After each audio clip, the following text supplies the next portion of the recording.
温柔有磁性的音乐淡入，然后渐弱。当你刷到这支影片时，你的内心深处是不是有一个声音在轻轻地说，爱就快到了，就在下一个转角。这是一个如此美丽、如此充满希望的信念，不是吗？它像一盏在长夜里为你点亮的灯，让你相信只要再坚持一下，再走一步，就能遇见那份你渴望已久的温暖。但是如果我现在要告诉你一个可能有点残酷，但却能彻底解放你的真相呢？这个真相就是，正是爱就在转角这个信念本身，让你永远都无法真正的拥抱爱。你好，我是爱妃。在踏上疗愈与自我探索的旅途之前，我也曾是那个坚信爱就在下一个转角的女孩。我曾满怀期待地奔赴一个又一个转角，却发现那里空无一人。我花了很长的时间才明白，那个转角其实是我为自己建造的一堵心墙，一道让爱永远停留在未来，却永远无法抵达现在的墙。因为我们必须面对一个宇宙最根本的法则，你只能感知到与你自身振动频率相符的现实。如果你的整个存在状态都在诉说着爱不在这里，那么宇宙就只能向你呈现一个爱不在这里的世界。让我们来做一个简单的思维实验。如果物理学和古老的智慧都告诉我们，唯一真实存在的只有当下这一刻，那么那个所谓的转角，它到底在哪里？它是一个真实存在的地方吗？还是一个我们为了逃避去感受当下可能没有爱的这份失落而创造出来的心理空间？一个美丽的、安全的，但却是虚幻的避难所。你看，问题的吊诡之处就在这里。当我们把爱定义在未来的某个时刻，我们就等于在潜意识里向宇宙下了一个订单，请让爱继续保持在未来。这就是为什么你可能会遇到很多人，但总觉得不对劲。这就是为什么你可能经历了一段又一段的关系，却始终感觉像是隔靴搔痒，无法触及灵魂的核心。因为那份真正的、深刻的、能与你灵魂共振的爱，它并不在任何一个转角，它只存在于当下。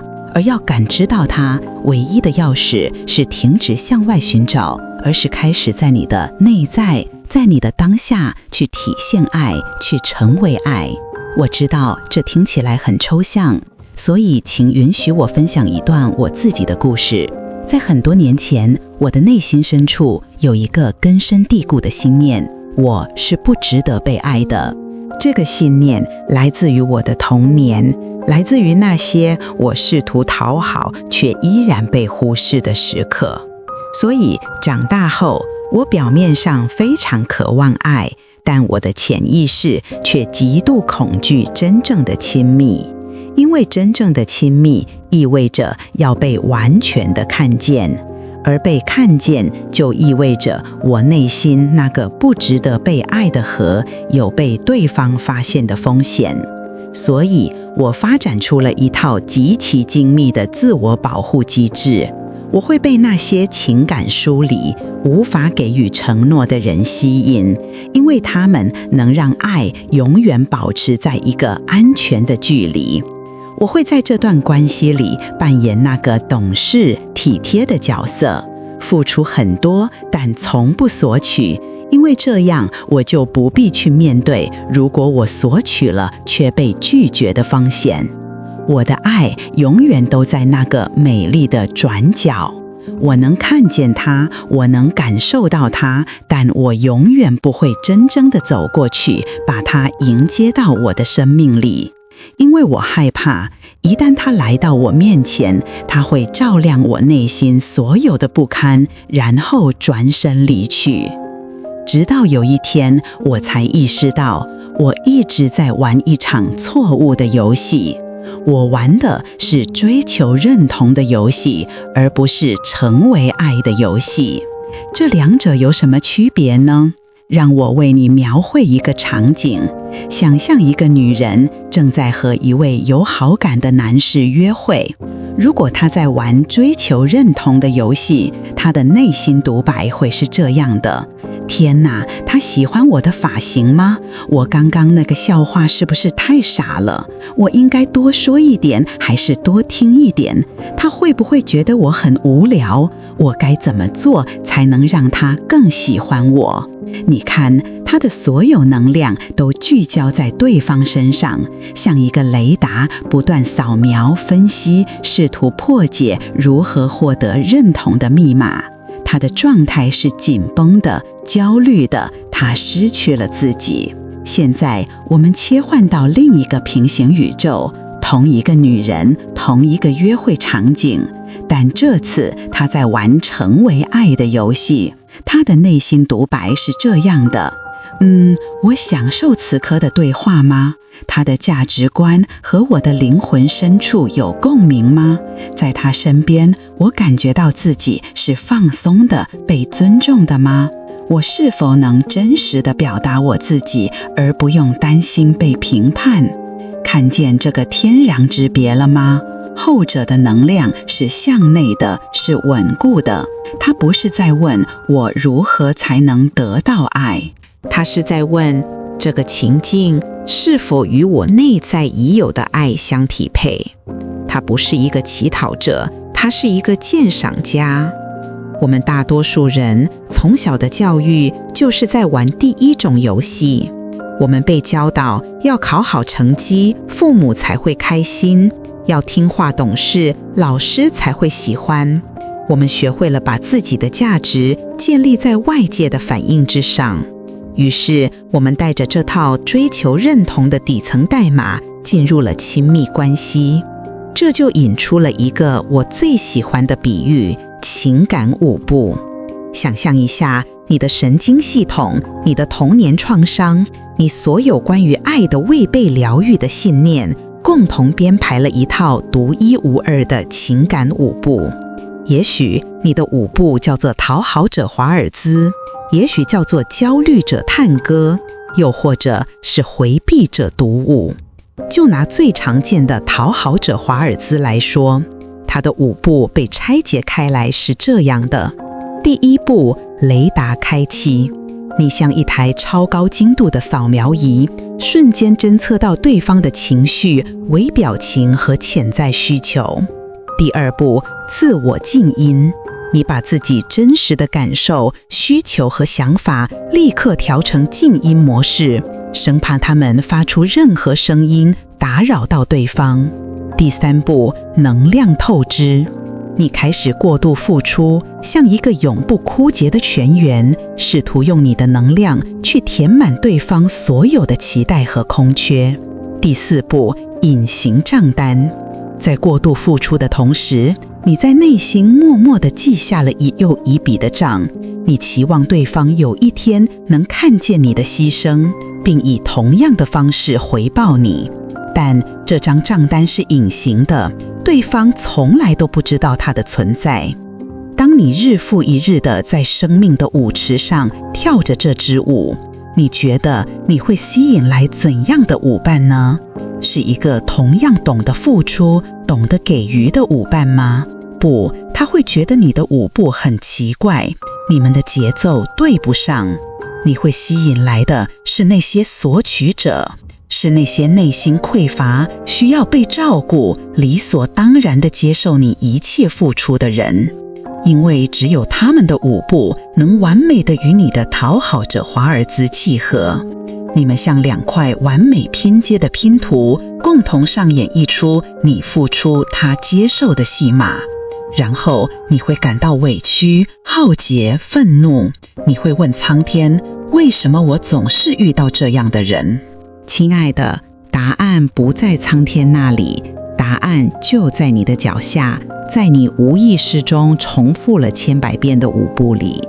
在你继续往下听之前，我想邀请你在心里或是在留言区安静地问自己一个问题：我的情感舞步是什么样的？我是否也感觉自己在不断重复某种模式？如果你愿意，可以分享一个你想要放下的模式，让我们一起在这里见证转变的开始。你可能会觉得，艾菲，你说的这些好像都只是心理层面的比喻，但如果我告诉你，这个现象有着最前沿也最坚实的物理学基础呢？这可能会是你今天听过最震撼也最能给你力量的一个事实。量子物理学家发现，在我们的周围，在我们所处的空间里，每一秒钟都存在着高达1100万到15000万位元。1100万位元，这是什么概念？它是一个庞大到我们无法想象的资讯海洋。然而，我们的大脑，我们所谓的五官和神经系统，每秒钟只能从这片浩瀚的海洋中处理和感知大约100位元的资讯。1100万和100，请你感受一下这个巨大的差距。这意味着什么？这意味着那个你梦寐以求的灵魂伴侣，他可能此刻就坐在你常去咖啡馆的邻座，但它不存在于你的100位元里。这意味着那个能让你实现天赋、充满热情的工作机会，它的招聘信息可能就在你划过的网页上，但它不存在于你的100位元里。这意味着爱、丰盛、健康、喜悦，所有你渴望的美好，它们从来都不是需要你去创造或吸引的，它们早已存在，就弥漫在那片1100万位元的资讯海洋里，像空气一样无处不在。问题从来都不是如何去外面找到爱，而是如何调整我内在的感知滤镜，让我能够看见那早已存在的爱。你的信念系统，你的神经系统状态，你重复的情感舞步，这一切共同构成你的感知滤镜。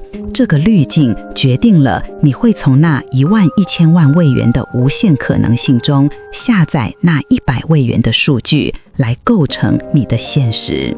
所以，当你感觉卡住了，当你感觉爱迟迟不来，那不是因为宇宙对你吝啬，也不是因为你运气不好，那只是你的感知滤镜被设定在了寻找爱的模式，而不是看见爱的模式。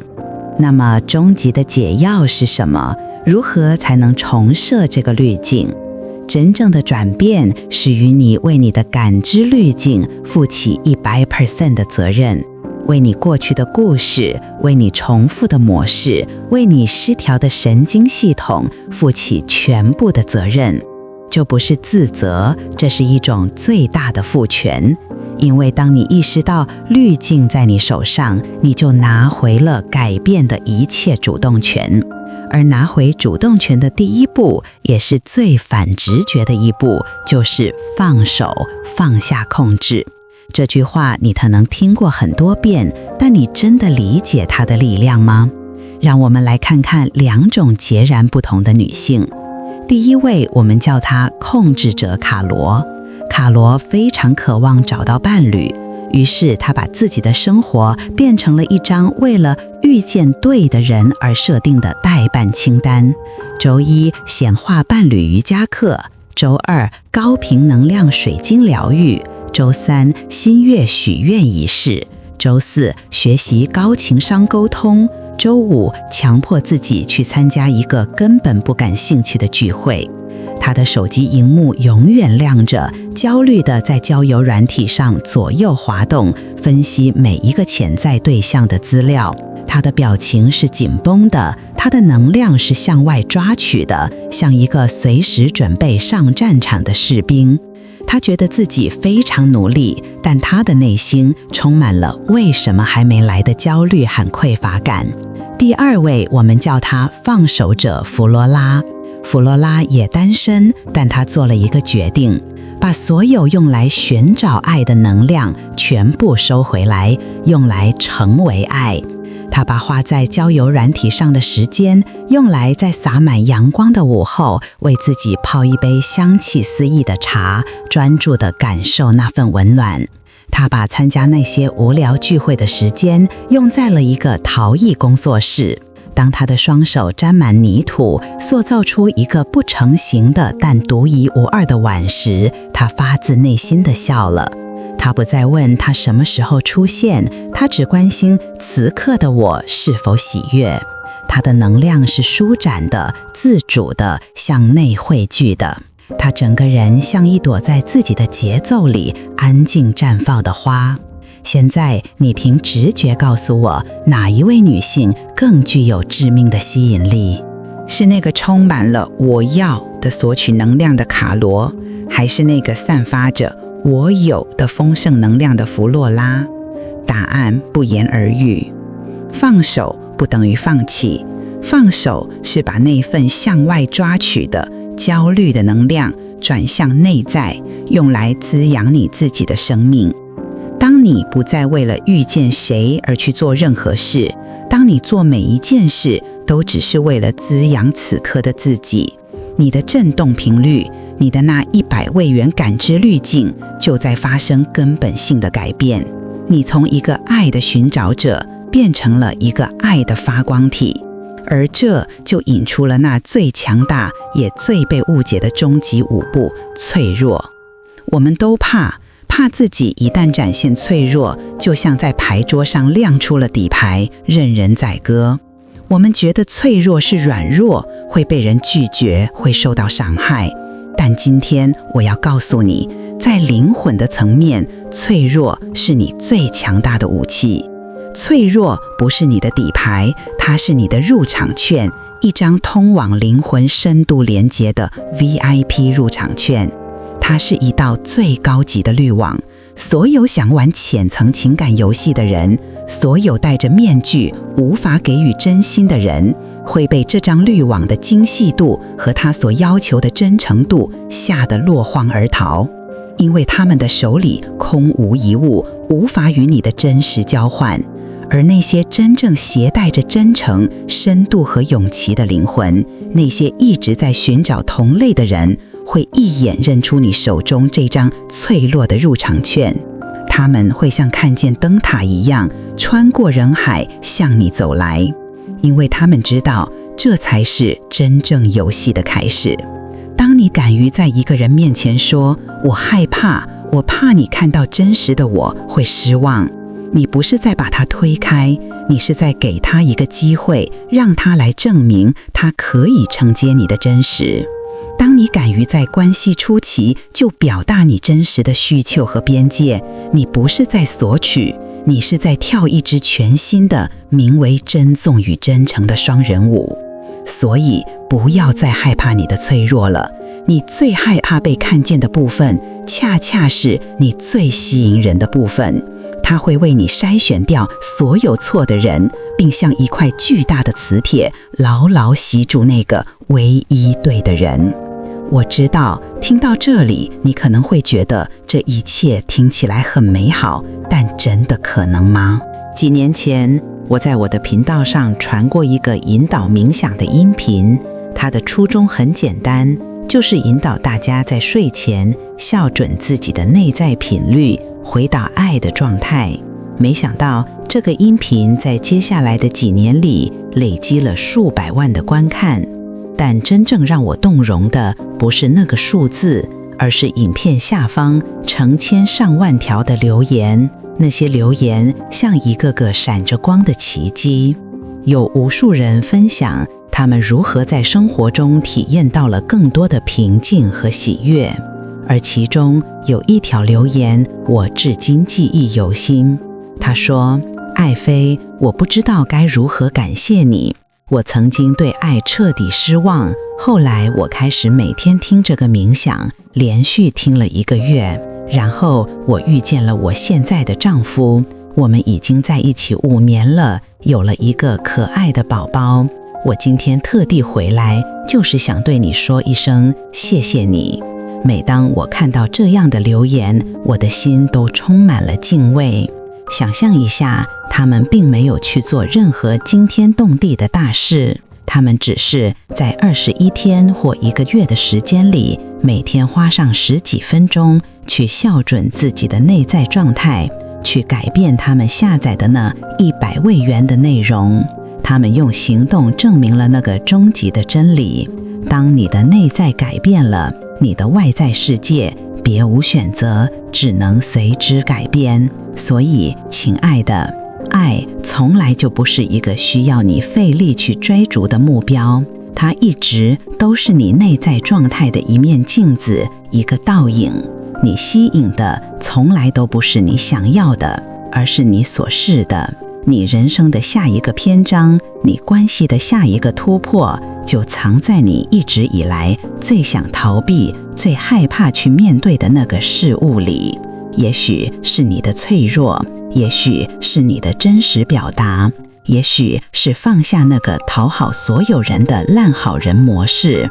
当你敢于转身，去拥抱那个被你遗弃在阴影里的自己时，你就不是在走向爱，你本身就成为了爱。而到那时，整个宇宙都会为你重新安排，把那份与你同频的爱送到你的眼前。它不在转角，它就在这里。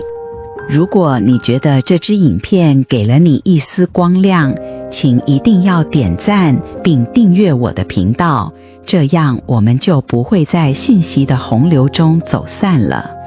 另外，你知道的，这类触及核心的内容有时候很脆弱，建议你先保存下来，在需要的时候随时回来看看。